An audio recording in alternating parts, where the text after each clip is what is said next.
Picture this. Your alarm goes off, you reach for your phone, and you just start scrolling through your morning feed. Right, the usual morning routine. Exactly.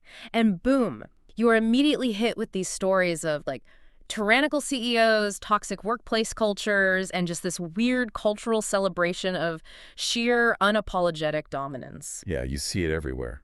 It honestly feels like the prevailing wisdom out there is that showing any empathy at work is just a fast track to getting walked all over.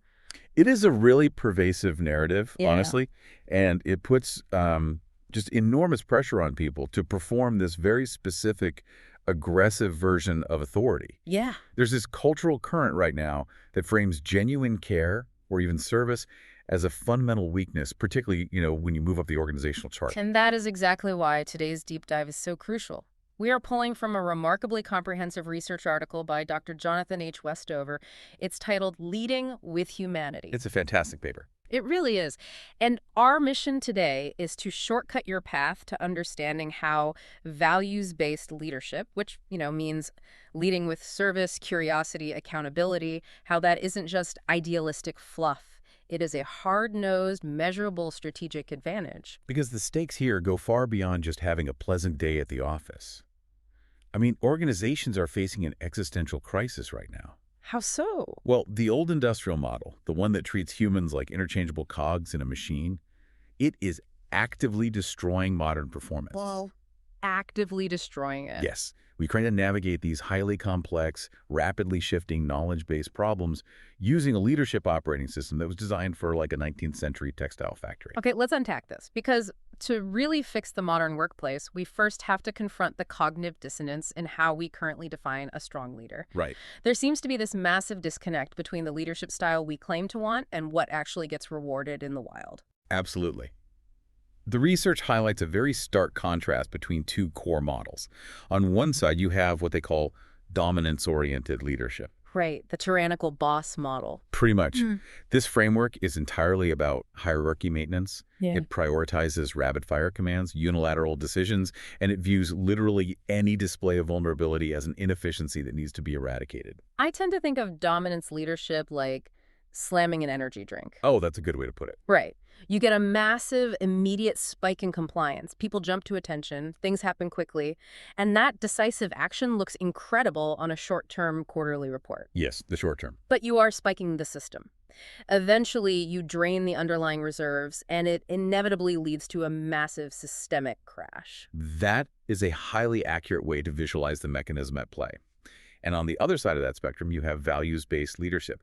This model operates on a completely different frequency. Like how so? It actively asks questions. It embraces the reality of human fallibility. And crucially, it structurally creates space for dissent and disagreement. Which the dominance model absolutely crushes. Exactly. But the problem, as you mentioned, is the implementation gap. There is a 2021 study cited in the source material revealing that 67% of knowledge workers say their organizations espouse values of collaboration and psychological safety. Okay, 67% say the company talks the talk. Right. But only 31% actually experience those values in their day-to-day work. Wait, that is a staggering drop-off. So over 2/3 are being told they work in a collaborative environment, but less than a third actually feel it. Yeah, less than a third. What does that kind of whiplash do to a workforce? Researchers actually refer to that specific gap as a cynicism breeding ground. Oh, wow. Cynicism breeding ground. That makes so much sense. Yeah, because when leadership continuously talks about collaboration in town halls, but then, they promote the manager who uses aggressive dominance to hit their numbers, that cognitive dissonance just shatters trust. And once trust is gone? It goes incredibly fast. Mm-hmm. And it is notoriously difficult for any subsequent corporate initiative to rebuild it. But the systemic crash we're talking about isn't just about morale or like people rolling their eyes at a corporate PowerPoint. The source material gets into the actual physical health toll of that dominance model, and it is genuinely disturbing. The physiological stress responses are alarming, honestly. Mm-hmm. Employees working under high-control, low-support supervisors show severely elevated cortisol patterns and significant cardiovascular risks. That is terrifying. And the data points out that for every standard deviation increase in supervisor hostility, there is a 16% increase in employee health problems within 2 years. Okay, let's translate that standard deviation part for a second. That essentially means if your boss moves just one noticeable notch up the jerk scale, your likelihood of developing a tangible physical health issue jumps by 16%. Yes, exactly. That transcends having a bad day at the office. That is a systemic public health issue. It fundamentally rewires your nervous system to be in a constant state of threat detection. Which brings us to a major crossroads for you listening right now. If dominance makes people sick and cynical, does being human actually pay the bills? All right, the bottom line. Because the cynical view, the one that drives all those toxic CEO stories, is that nice guys finish last in the hyper-competitive corporate world.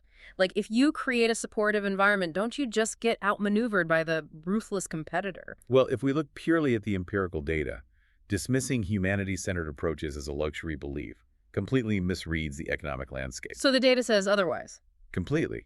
Longitudinal research shows that approximately 40% of consistently high-performing organizations use systematic humanistic practices. 40%. Okay, now compare that to chronically underperforming organizations. In that bottom tier, less than 15% utilize those practices. That is a massive difference. The stats in this paper are undeniable, but I want to make sure we understand the why behind them. For instance, the research notes that when leaders demonstrate curiosity and respond constructively to challenges, you see a 37% greater innovation output. Yes. I assume that happens because fear kills creativity. Precisely. If you are terrified of being ridiculed for a bad idea, you will only pitch the safest, most incremental updates. Innovation requires failure. Right. You have to take swings. Exactly. If a leader punishes failure, they extinguish innovation right at the source. And the paper also notes that when decisions are made inclusively, independent assessors rate those decisions as 35% more effective. Which is huge. It makes total sense because you avoid the echo chamber. If a CEO only talks to yes men, they develop massive blind spots. But inclusive decision-making brings in the people who actually touch the product, and they can spot a multi-million-dollar flaw before it even ships. The visibility aspect is critical here. When people fear retaliation for raising a concern, vital information just never reaches the decision makers. Right. You end up with a leadership team flying completely blind, totally convinced they are executing a perfect strategy, while the structural integrity of the system is quietly crumbling beneath them. But I want to play devil's advocate for a moment because I can hear the skepticism from some of you listening. Isn't this just like country club management? I hear that a lot. Like, if a leader focuses all their energy on creating a safe space, doesn't that inherently mean we are lowering our standards? Do we stop holding people accountable because we're terrified of hurting someone's feelings? This raises an important question, and it really targets the most common misconception about this entire philosophy. Okay, lay it on us. Psychological safety is absolutely not about lowering standards or eliminating accountability. It is strictly about interpersonal risk-taking. Meaning you can admit a mistake without fear of character assassination. Exactly. It means you can say, I completely messed up this client presentation, or, I think the strategy we just agreed on is flawed, without fear of being humiliated or instantly fired. That makes a lot of sense. High standards actually require psychological safety to be met. Because if you have high standards but low safety, you just get people hiding their errors to survive. Covering their tracks. Exactly.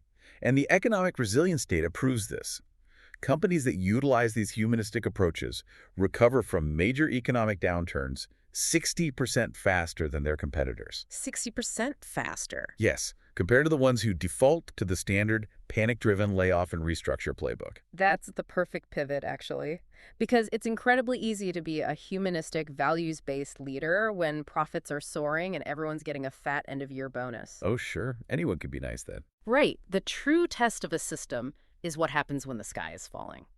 So how does a leader maintain this humanity when the economy tanks and layoffs seem mathematically inevitable? To answer that, we should look at the manufacturing company Berry-Wemmeler. During the 2008 financial crisis, they faced a sudden, just terrifying $30 million shortfall. Wow, $30 million. Yeah. The standard industrial playbook dictates that you instantly execute mass layoffs to protect the balance sheet. Which is the immediate reflex for most boards. Cut the headcount, save the core. But their CEO, Bob Chapman, took a radically different path. He utilized transparent communication, and we need to be clear about what that actually means. Right, it wasn't just an email. No, he didn't just broadcast a sanitized PR statement. It was a genuine bidirectional exchange. He gathered the workforce, shared the actual unfiltered math of the shortfall, and explicitly acknowledged the terrifying reality of the situation. So he treated them like adults. Yes, the message was essentially, here is the exact problem we are facing. How do we solve it together? And because he didn't treat them like children to be shielded from the truth, the workforce actually stepped up. They proposed a collective furlough program. It was incredible. Every single person, from the factory floor all the way up to the executive suite, took several weeks of unpaid leave.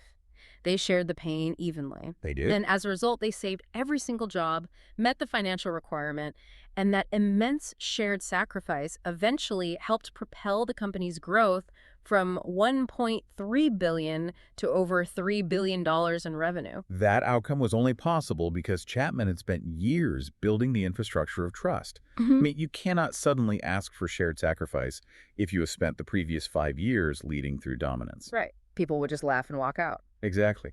Another vital mechanism for navigating crisis or difficult decisions is what organizational psychologists call procedural justice. And Patagonia provides a masterclass in this concept. I want to dig into this because procedural justice sounds a bit academic, but the application is fascinating. It really is.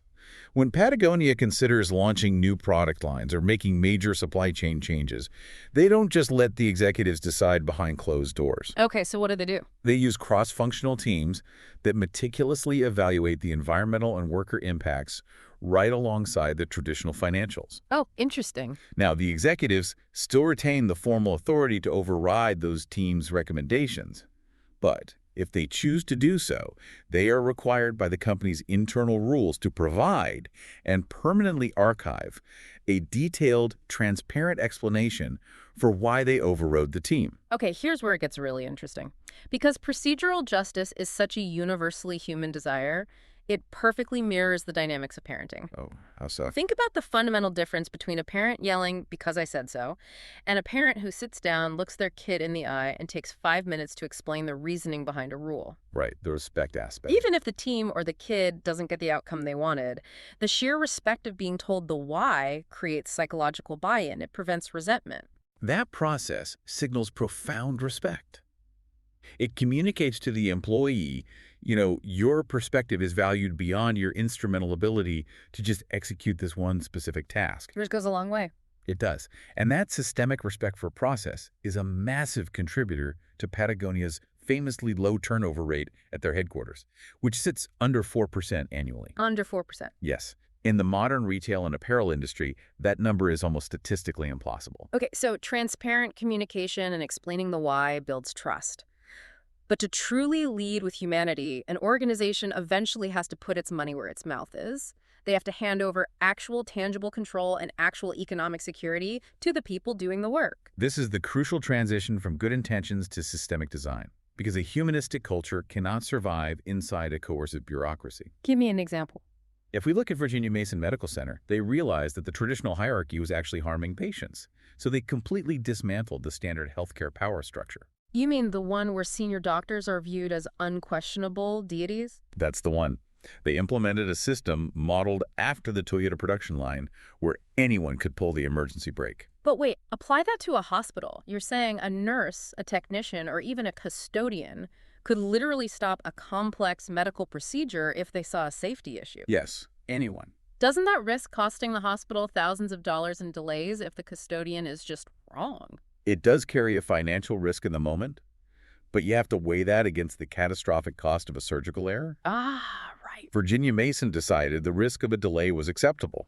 They mandated that anyone could stop the line with zero fear of professional retaliation, and every single alert had to be thoroughly investigated within 24 hours. They prioritized safety over ego. And what was the result of that radical decentralization of power? A 74% drop in serious safety events. Wow, 74%. Yeah. When you give people the actual authority to protect the system, they will protect it. That is radical trust in action regarding physical safety. But what about economic security? Because money is the ultimate arbiter of the trust dynamic in a workplace. The most polarizing case study on economic trust is gravity payments. Oh, I remember the media firestorm around this. It is huge. Dan Price, the CEO, instituted a $70,000 minimum wage for every single employee in the company. and he slashed his own $1 million salary down to $70,000 to help fund it. He did it. Critics were screaming from the rooftops. I remember pundits on financial news networks swearing it would be a disaster, predicting that all his high performers would resent the wage compression and instantly quit. What's fascinating here is that those critics completely misunderstood the psychology of scarcity. The prevailing dominance model views adequate compensation merely as a carrot, a reward to be dangled for high performance. Right. But the humanistic model views economic security as an enabling condition for performance. It reminds me of how a computer's RAM works. Okay, tell me more.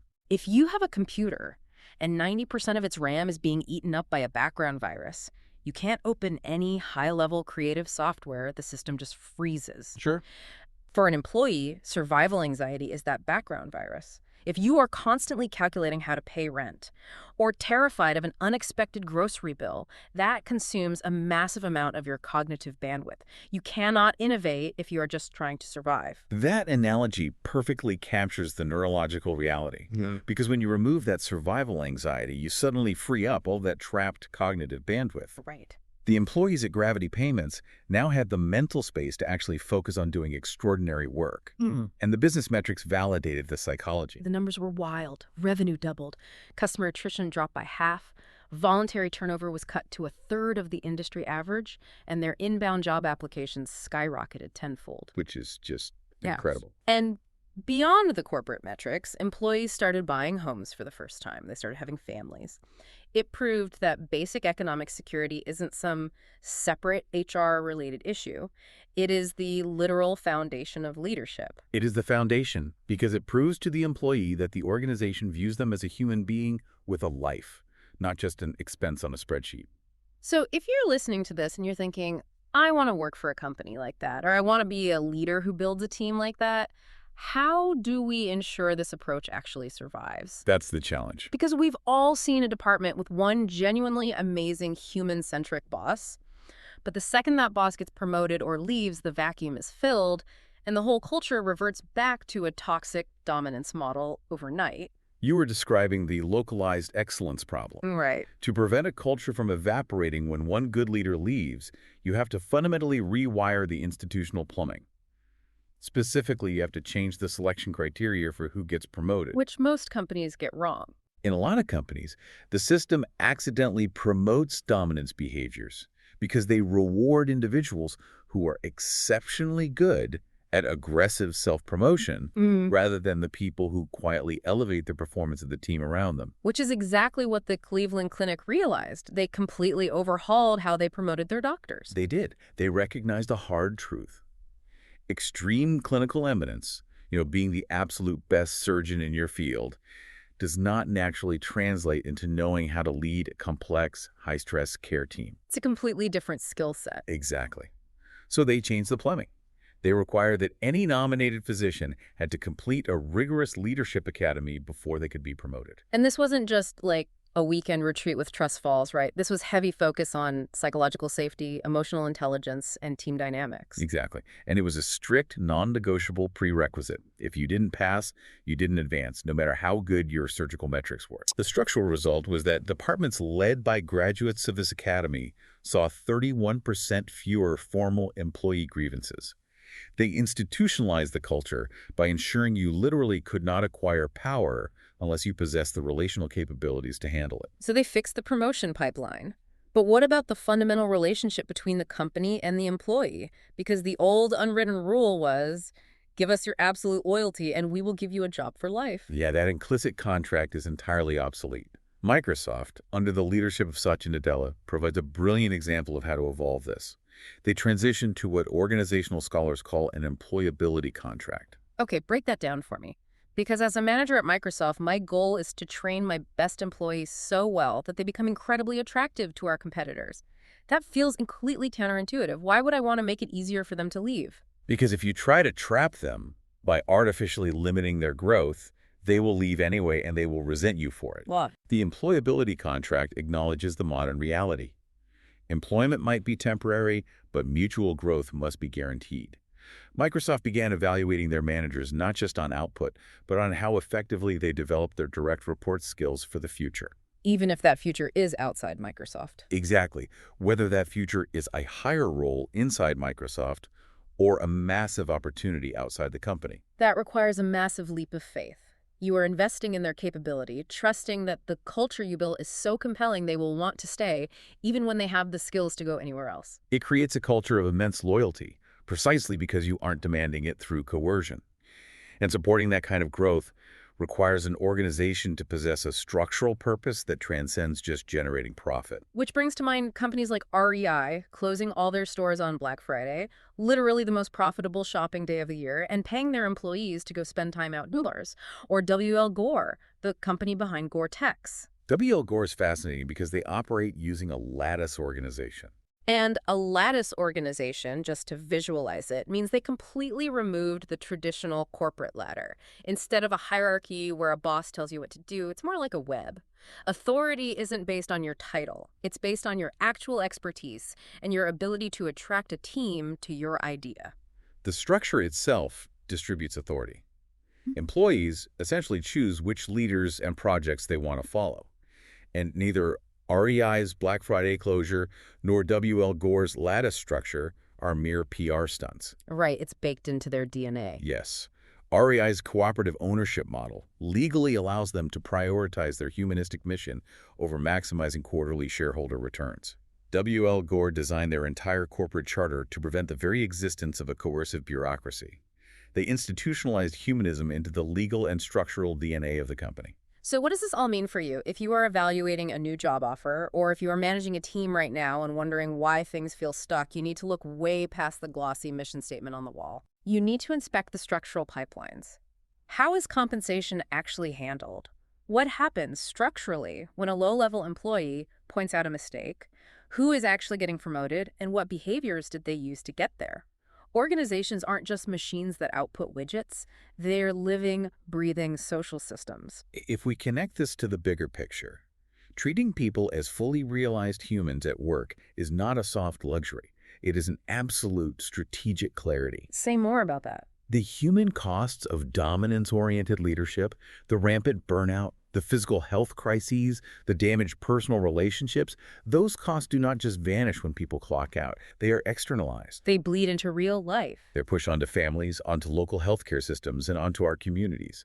When leaders choose curiosity, when they choose discipline, and when they choose kindness, they aren't merely building a more resilient, profitable company. They are actively strengthening the civic infrastructure of society at large. It changes everything when you view empathy and support as core infrastructure rather than just a nice-to-have soft skill.